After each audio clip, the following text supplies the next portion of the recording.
So sometimes it happened to all of us, these events, that apparently for us, I didn't get a job, I failed, I missed the flight, Right. but we have to understand the wisdom of Allah also that there may be goodness in it and take us as a patience, at that time. Right. There may be Allah put goodness in it, and that's the reason Right. it happened to me.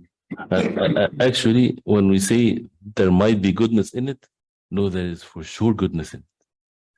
Because goodness is not what we define.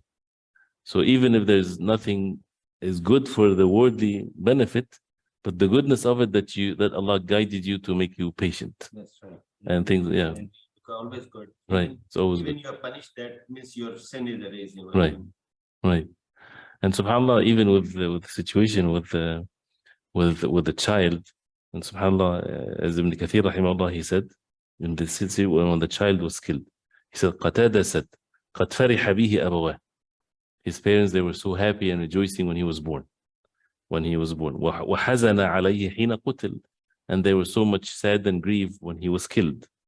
وَلَوْ بَقَى كَانَ فِيهِ هَلَكُهُمَا. And if he would have lived, it would have been a destruction for his parents. فَلْيَرْضَ مْرُؤٌ بِقَضَاءِ اللَّهِ. So let every man, every person be pleased with the qadar of Allah subhanahu wa ta'ala, because the qadar of Allah subhanahu wa ta'ala to the believer is always good. If he continues to be a believer, that means it's definitely what is best for the believers. As the hadith, لا يقضي الله للمؤمن قضاء إلا كان خيرا له.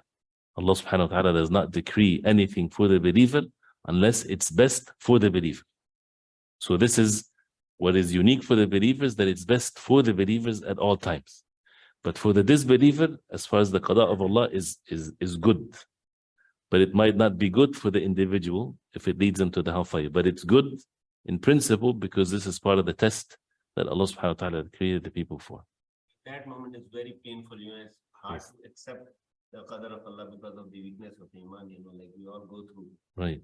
So why this happened, Right. So it's really tough sometimes for a believer. Right. And having the toughness and the feel pain or sadness and so on, this is a normal thing. And the Prophet ﷺ said it, and it doesn't go against the fact that a person is pleased with the qadar of Allah. He's going through a pain, but he's pleased with the fact that Allah decreed this.